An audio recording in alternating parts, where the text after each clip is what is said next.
Hello again. Claro's number one fan. Just kidding. I found out who she was yesterday, which to my surprise, she is very popular. Uh, and I can tell by the views, but I just thought like she was maybe gonna have like a Lauve type of start, but apparently she's had that start since like 5 years ago. So yeah, today we're gonna play some Yone into top lane. As you can tell, Yone is my favorite champ right now. This is kind of a quick game because, as promised, I want to talk about a very special someone in my life. And he will not be named, but let's go with the moniker Mr. G, maybe. Mr. G. What a person Mr. G is. So, he, in the most respectful way possible, he is an absolute gooner beyond belief. Real big goon. Well, he was a real big goon, and I'll get to that later as to why he was a real big gooner. But brother, if you thought you were weird back in your younger years, if you thought that you did things that you regret, let me tell you right now, unless you killed someone, there is nothing more shameful and regretful than the actions that this man did in middle school. In middle school, man. There's a lot of factors and variables that could have gone onto this, right? Upbringing, mental health, family, just situation, right? But I'm an avid believer that the situation does not make 100% of the person, and people do have control over themselves and the actions of which they take. And while yes, your situation can definitely influence you, it cannot define you. And you chose to do these actions unless, of course, you have a mental problem, which he sort of did, but he had the power to stop it and chose not to, right? So if you heard about Mr. G before, as I've mentioned this channel twice already, I used to know him back in middle school, right? Know him. I was never friends with him. So let's just get just one big characteristic about him, right? He had little nerdy glasses, small white boy low pasty glasses, full buzz cut, lunchbox, and he was always on a cantle tilt. He was always tilted a little forward and walked while holding both of the lashes on his backpack. And nothing wrong with that. There's nothing wrong with that. What was wrong is that he would have this conqueror's hockey around him of just pure, unadulterated seaman stench. If you don't know what seaman is, just think of goom, but replace the G with a C. He smelled like cum. Just straight musty cum.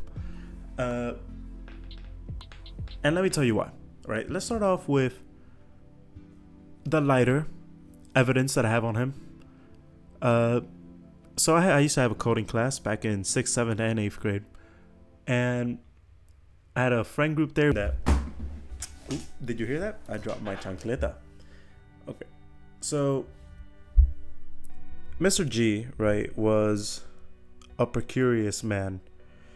He would always be watching Princess Peach Mario Kart on the screens, and he would get in trouble a lot with the teachers because he was watching just Mr. Peach. It wasn't even just exclusively Mario Kart, it was purely Mr. Peach. I mean Mrs. Princess Peach, not Mrs. or Mr. He loved Peach, to be honest. Jack Black would be proud of him, but he loved it to a weird extent that not even Bowser, I think, loved Peach too. Actually, no, Bowser was a definite gooner for Peach, right? How can I describe this? You would walk by his assigned computer desk, right? Because imagine this, it was in the center of the classroom, there was a bunch of regular desks, and around the classroom there was computers where the rest of the people would sit, and he would always sit in the corner. And whenever you would pass by him, that Conquerors hockey would get you, right? And on multiple, and I mean multiple occasions, I would catch him with his hand in his pants, right? With the stench just releasing, right? While watching Princess Peach. At the time, as a middle schooler, I was kind of naive and I didn't really know what it was. Now I know. And I know too much, and I'm honestly so sad that I know, right? But also I'm not sad at the notes because it is such a good story. Moving on from that, right? Every sixth, 7th, and 8th grade, every single day, almost to a T, when I had that coding class, he would be there gooning. It's just what it was. That was just him. That was him as a person, right? I don't know if he was schmeating the meat, if he was, laying out the charcuterie board, but he, as I give you more evidence here, I do suspect that it was a daily thing in that coding class with the Princess Peach, and he never got caught, at least in the coding class. Yep, at least in the coding class. So let's move on to the second, more relaxed tale of Mr. G, right? And this would be the history class situation. This would take place in 6th grade history class with one of the most goated teachers of all time, Mrs. Q. If you know, you know, right? It was actually a really big class with a lot of the friends that I know now. Not friends, but people that I know and friends that I do have now, right? And we just didn't know each other at that time. But we all kind of became acquaintances through that class. And now looking back at it, I think that class really was like the spiral to a lot of my friendships that I have now, or people that I eventually did know or make friends with. Anyways, guess who was there in that class? Mr. G, right? And I remember it was, I think, 2 or 3 of my current friends and one of my older friends. Not like in the sense that he's physically older, but like I used to know him back way. But it was like near the end of the year, I think, and we were goofing around in the class. We were like hopping around. I think we were playing something more physical than anything. And this is when we decide to walk by Mr. G, which once again was watching Princess Peach Mario Kart, right? And I think we caught him that time. It was full hand and pants, full, I'm talking gamer neck into the screen, lunchbox over, I think the lunchbox was over his pants to try to hide it. You could not hide the smell.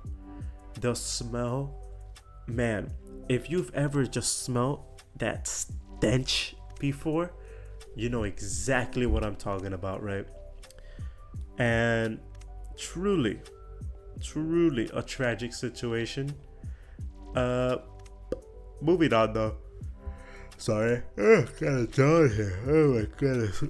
Had a day of work, and by the way, today was like the first time I drove my car myself. Whatever. Moving back onto the subject. The history class situation was definitely a milestone, and it was an early benchmark of what was to come in either 7th or 8th grade, I can't remember, right? And this would be the biology class incident. I did not have him for this incident. This is mostly word of mouth, but it's very confirmed word of mouth. And it's something that definitely did happen, and something that honestly, it's kind of not a joking matter. I mean, you look back at it now, and I would like to assume that everyone is healed from it, but this is an honestly traumatizing situation, especially for the person that was next to him when this happened, right? So, from what I've heard, this takes place in biology class, thus the name. And Gonzalo, in the back of the class, we had these like lab tables, these big rectangular black tables, right? And they were set up in two rows. And I think he was in the bottom left row, all the way at the back of the class.